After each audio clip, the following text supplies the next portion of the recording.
of the pandemic, when there was a lot of information flying and data about coronavirus and things like that. And so this is those principles kind of applied to more general data and data that we use in our everyday life, and kind of things that can direct the programming that happens in a lot of that we see organizations looking for data related to their programming in the city of Detroit.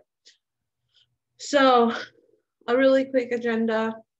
Sorry, it went too fast. I'm just going to briefly introduce Data Driven Detroit if you've never heard of us, go over the 4 tips, and then do a deep dive with some of the different examples with data. So Data Driven Detroit is a small organization. We work primarily in Southeast Michigan on 4 different topic areas: education and kids, business and workforce development, housing and neighborhoods, and data availability and access. So we produce tools and resources for the community at large, and also work on project-based data projects with one-on-one kind of contract organization. And so we are really excited about bringing this workshop to you guys, and hope you have lots of questions. Feel free to put them in the Q&A, and I will take a peek at them as I work through the different tips. So there are 4 tips that we have identified for understanding data.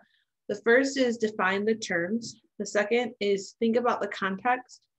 Third is know the data limitations. And 4 is understand the analysis. So these might seem a little intimidating, but really the idea is to just always be a little skeptical and dig deeper when data is presented to you. And you don't have to have a degree in statistics for that to be something that you can do. There are a few different concepts that would help you identify, like, is this headline actually reflected appropriately by the data that backs it up, and things like that. So the first tip is define the terms. So think about it for a second. Is this statement true or false? My watermelon weighs more than your orange. And now you would say, well, of course the watermelon weighs more than the orange, but I actually have a slice of a watermelon and you have a whole orange. In this case, the terms were not actually defined appropriately. If we had investigated a little bit more before we made our decision whether that statement was true or false, we would have found out we were talking about different things. You thought I was comparing 2 whole fruits, while I was actually comparing a slice of watermelon to your larger than average orange. So when we're defining terms, the things you want to think about is, what is actually being compared?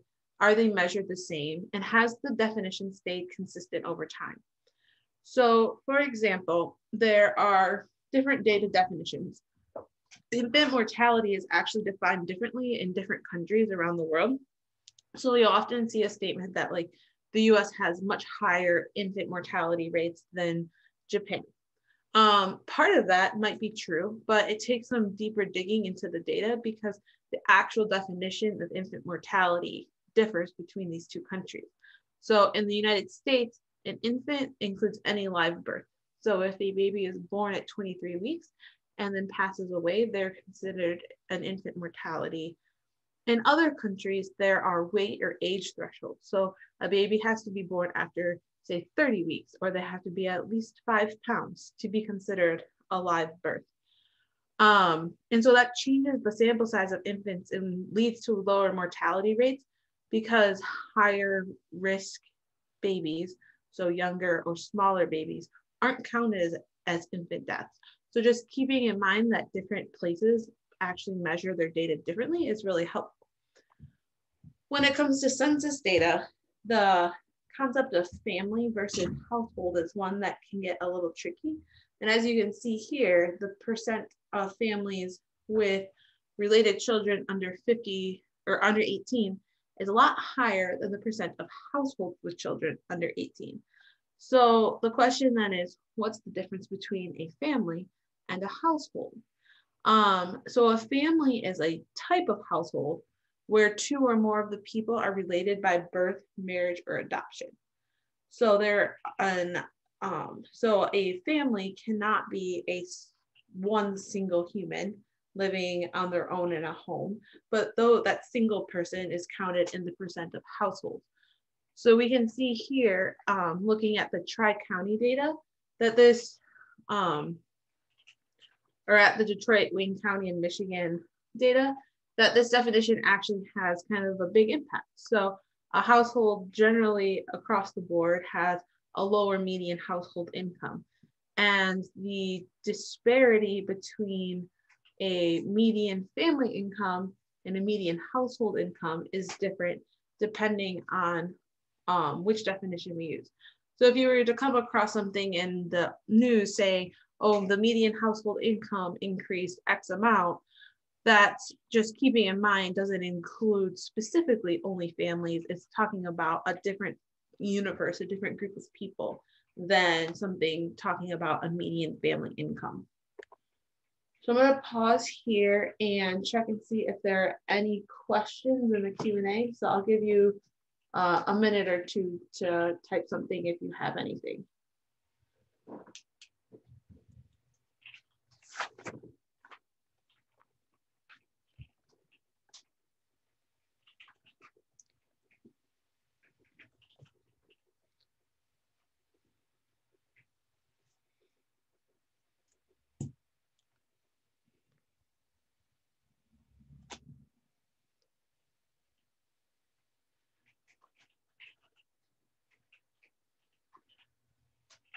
All right, it doesn't look like there are any questions on the first tip. So the next one we're going to talk about is think about the context.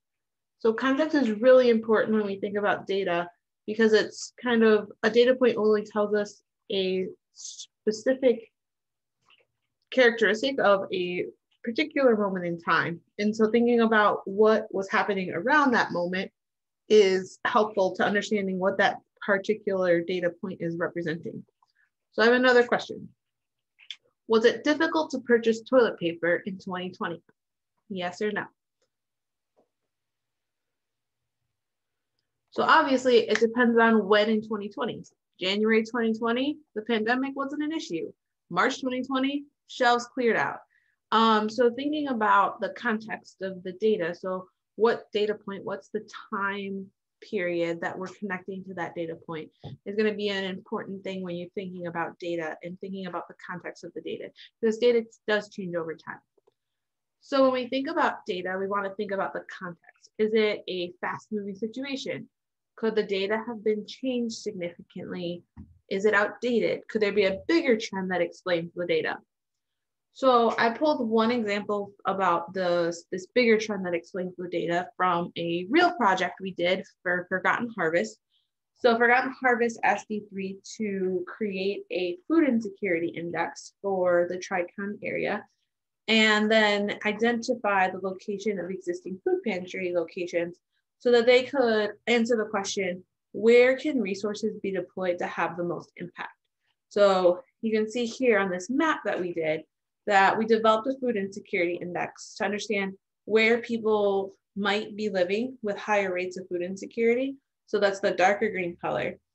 And then we put these circles in a walking distance around all of the existing food pantries to show the walking radius around Forgotten Harvest and Gleaners food pantries. And then it helped Forgotten Harvest identify communities that are potentially being underserved. There were a few places where we were really interested in the idea that there was potentially high levels of food insecurity among the residents. And one of them was the census tract out in Novi. And so we started thinking, is there some sort of bigger picture that we're missing?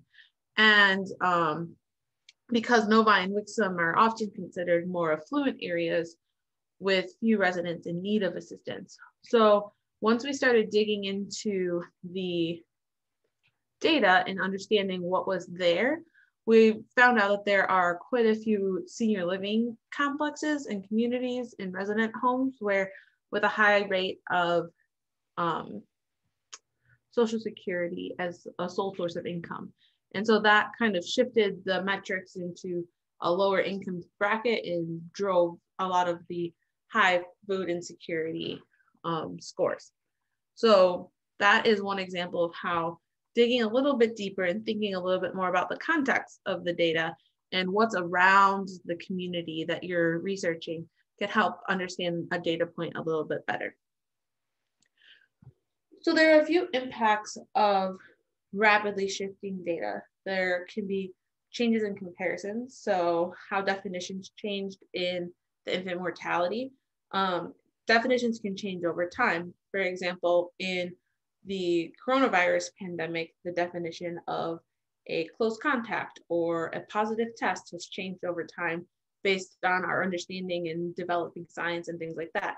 So comparing data from today to data from 1 year ago can be a little challenging because those definitions have changed over time and how they're measured have changed and how they're reported have changed as systems have developed to actually track the pandemic effectively and efficiently.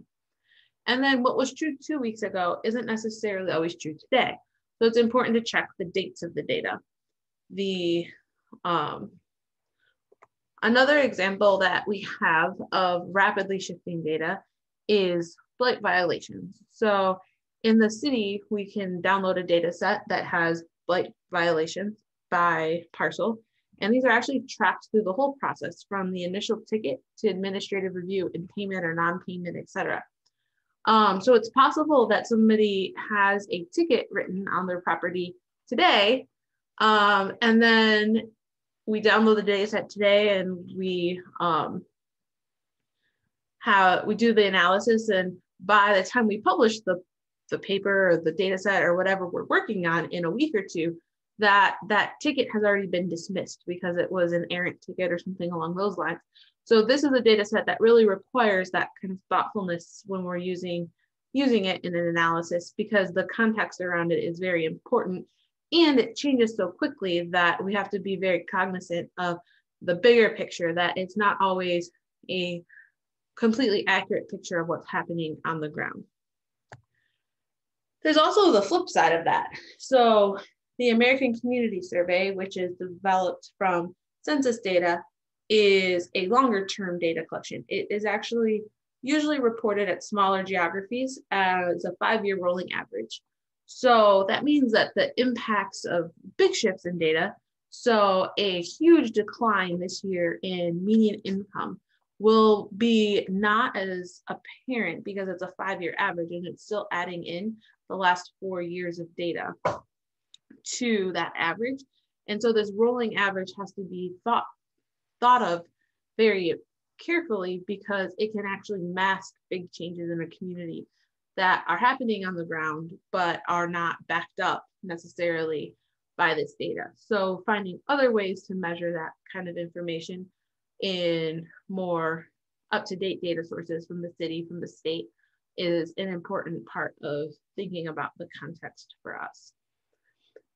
And then the last thing about thinking about the context is that you always have to consider the source.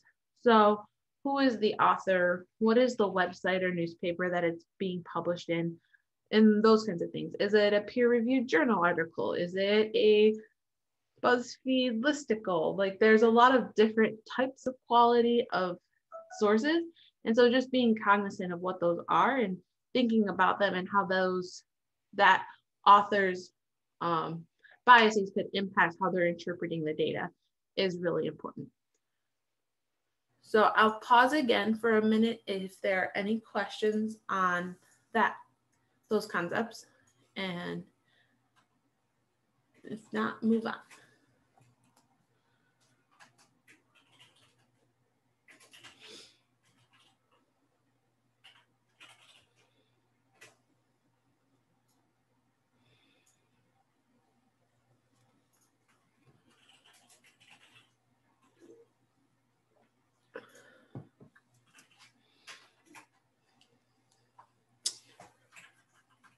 Great, it doesn't look like there are any questions.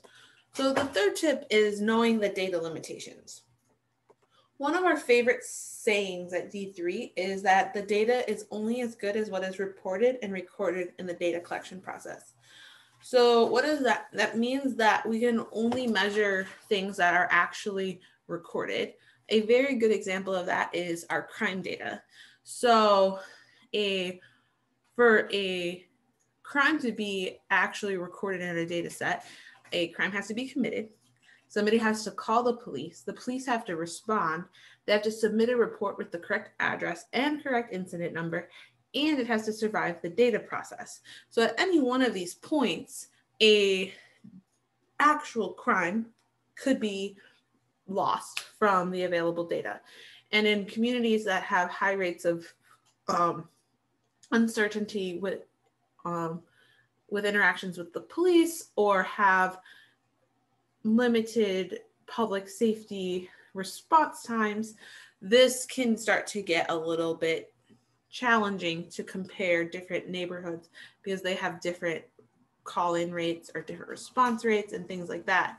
And so knowing that the data is limited in these ways, or for example, in the blight violations, knowing that the data changes so rapidly, makes us more aware of how our data is interpreted and how we have to make sure, how we can make sure that we're interpreting it correctly. So when we're thinking about data limitations, these are some of the questions we should ask. Could the data collection process have skewed the results? So are there ways that we have systematically excluded a voice? For example, if you were asking people if they liked football and you went to the mall and collected data from people at the mall, you would think that that was a really great sample, right? Just some random people. But if you went there on Super Bowl Sunday, there's going to be not many people who like football at the mall. So the data collection process skewed those results to be less favorable to football because you're asking people when the people who like football are actually watching it. And then, is the data being collected from a group with the same characteristics? So if you're thinking about, if you're trying to understand different topics, you have to make sure that you're talking to the same groups. So if you're talking, oh, sorry, I lost my train of thought. So our example of that one is a food pantry that's in a community. And the food pantry is collecting sign-in sheets to understand who is coming to the food pantry, and then uses the census to understand the community needs and the community that surrounds them. So based on the census data and their surveying, they know that there are about 100 households under the poverty level, and 60 of those households are visiting the food pantry at least occasionally. And so a new executive director comes in and she wants to understand the community even better. So she digs into the census data a little bit more and realizes that the neighborhood is split between Arabic and Spanish speaking families. And so the data can help her understand those underlying or hidden trends.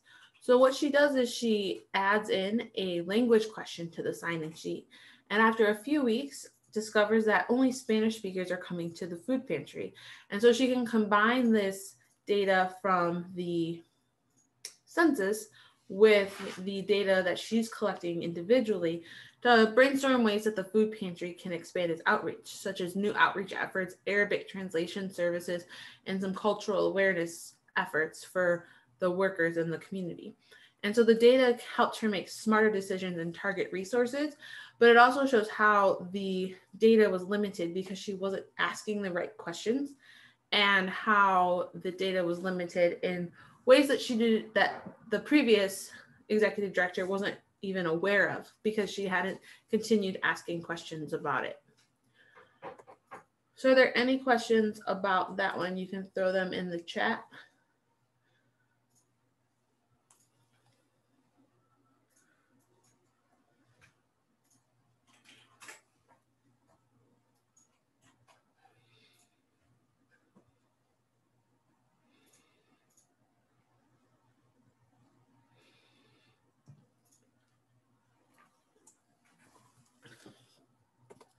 All right, so the last tip is understanding the analysis. Now this can seem a little bit intimidating since research can be so dense and research papers can be challenging to kind of parse without a really strong understanding of the topic area. But this is kind of like an introduction into what academic research looks like. So when a paper is published, the authors say, this is what we know, this little blue dot. While the conclusion, that blue dot, is what makes the headline. So caffeine causes headaches, or there's all sorts of food related things right now. Red wine prevents heart attacks. In the paper, the authors also detailed all the limitations about the data and all the new questions that their research found. So they say, we figured out this little piece of the puzzle, but here's all the other things that we don't actually know. And a lot of times those limitations and new questions aren't actually included in the news coverage of the paper because they're not exciting and flashy. But you can usually download the paper and scroll down to the conclusion and actually just find them and read them and find out what some of those limitations are and how the other parts of the data analysis impacted how confident they are in the conclusion and things like that. So where things start to get a little weird is another researcher publishes a paper and says, this is what we also know. And it's important to know that these two studies can both be accurate, but also conflict on certain details because they looked at different data, had different samples, they had different methodologies and assumptions. And so making sure that we understand the what we don't know part is important when we're comparing these research papers and trying to understand and parse through how one group of scientists can say something that seems to contradict another group of scientists. And usually it's not contradictory and it can be understood in comparison to each other because of those differences in data and samples and methods. So when we're understanding the analysis, it's important to understand what limitations that the authors acknowledge that their paper has. And like I said, it's pretty easy to do that. If you can get access to the paper, you just kind of scroll down to the conclusion and discussion section, and they lay it out in pretty plain language usually. What assumptions were required to make the analysis, and could a different perspective on the data create different results? So for example, we were doing a big research project about neighborhood change in Detroit, and looking at crime rates, we made an educated guess that lower crime rates were related to faster neighborhood change. And that was based on literature reviews of crime and neighborhood change and things like that. But we started doing qualitative data collection and interviewing residents and things like that. And residents in some of these neighborhoods where we had identified quick neighborhood change actually acknowledged that they actually saw more crime because of the influx of different people and different groups. There was more attractive places to target crime now in their community. And so they were actually seeing an increase in crime. And so that perspective had to shift a little bit and kind of changed our data analysis to make sure that we were taking into account the lived experiences of people and not just what academic data said was the case. So one example of this is especially important for understanding census data. So I'm sure you're all aware of the Be Counted campaign over the last year, where we wanted every single person to be counted in the United States.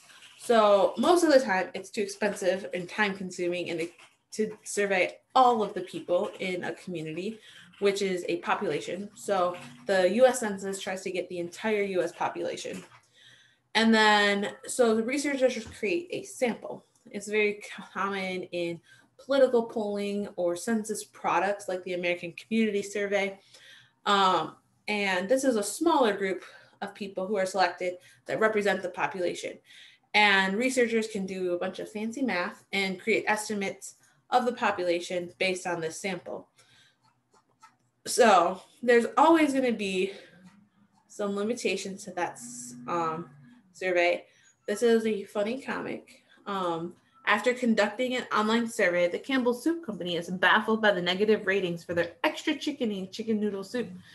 And it has a voluntary survey tactic made the sample all chickens instead of actual people. And so it wasn't representative of the population.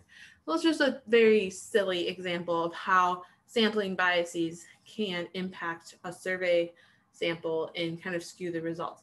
Very similar to the football example I gave earlier.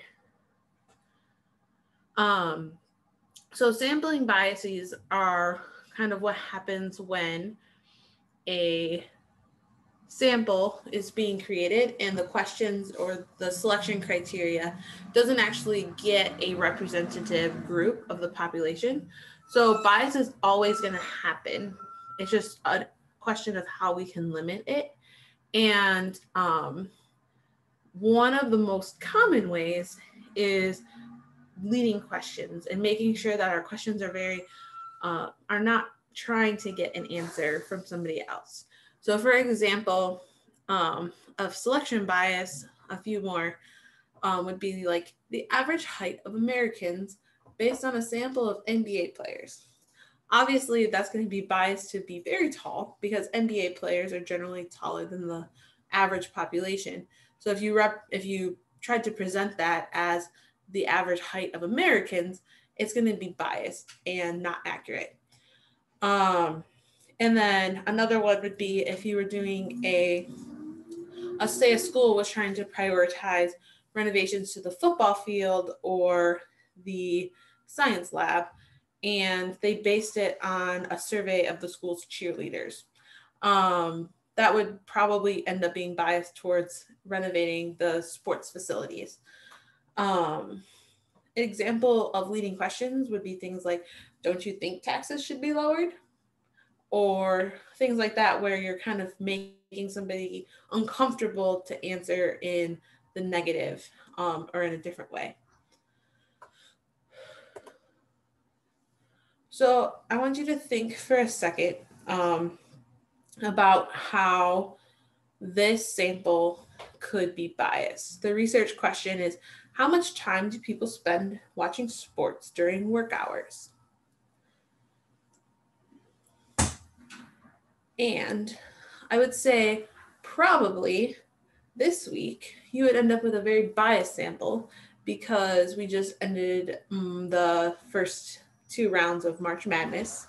So an unbiased sample might be asking people during the off season when there's not a lot of sports happening during the workday. So not during the World Cup or not during March Madness and not during the Olympics, making sure that the time that you're asking the question is when people are doing their normal workflow and not trying to fit in some extra special championship kind of tournament games.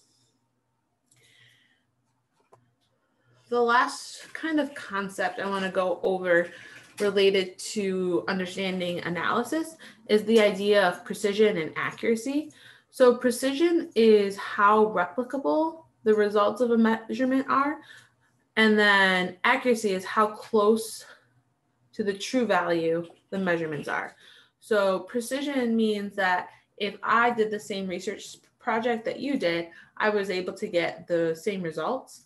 Whereas accuracy is if we were able to talk to every single person in our population of interest, how close to that measurement is our sample answers. So it's really easy to think about this in terms of a game of darts. So in the upper left corner, this is both high accuracy and high precision. So they're able to get in the first one, they're right on the bullseye every time. The middle one the second one on the right is low accuracy or high accuracy and low precision. So they were able to get it, kind of close to the middle, but not very precisely. And then over here in the bottom left, we have very high precision. So they were very close together every time, but they're not on the bullseye. So very low accuracy. And then the fourth person is just really, really bad at darts and doesn't get anything right ever. So how does this get translated into a research paper or into news coverage about research? They're called reliability measures. And so these help us determine how precise or accurate the sample estimate is compared to population data. So when you're looking at American Community Survey data or other data related to samples, you'll see these terms: standard deviation, margin of error, confidence intervals, statistical significance. And these just tell you kind of how close to the population estimate a measurement really is. And they can help you understand, for example, in political polling, you'll see the margin of error is plus or minus 4. So what that actually means is that the pollster is estimating, based on their sample of 100 or 200 people, that the people's votes are 47% and 51% likely going to candidate A and B. But with the margin of error being 4, it means that there's a possibility that the population estimate actually is overlapping. And so while it looks like there's this huge disparity between the two candidates, the margin of error actually tells us that if we were to talk to every single person in the voting population, that the results could be a lot different than what that sample is reporting. So I am open. That's the end of the tips. So if there are questions, I'm more than happy to answer them, and they can be about the presentation or they can be about the D3's work in general, and you'll have to type them into the Q&A portion of the Zoom.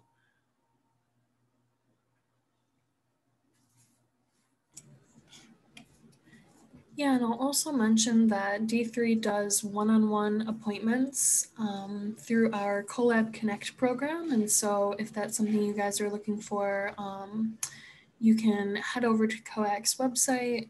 Stephanie, I'm not sure if it's on D3's website as well, but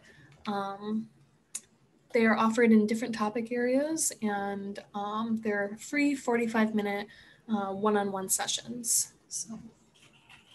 Yep, and we offer them on a number of different topics: data strategy, education data, housing data, and then kind of whatever other data issues you might be having.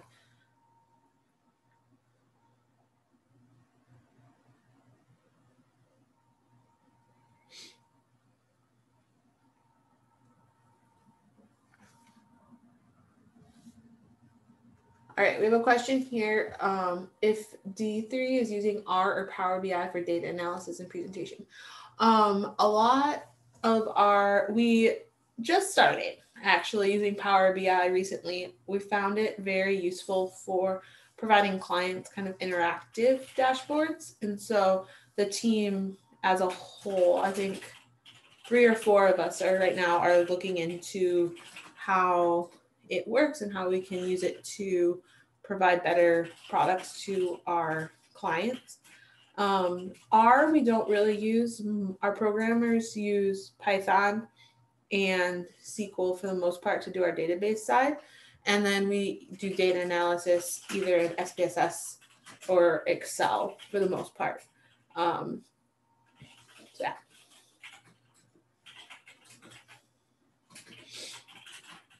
No problem.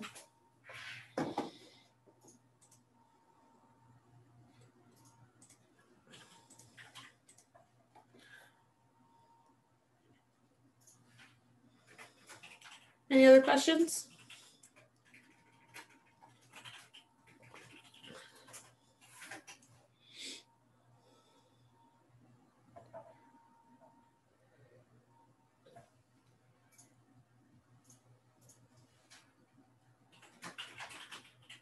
All right, I just want to say thank you everybody for taking some time out of your day to join us, and our website and the email address for contacting us are both on this PowerPoint.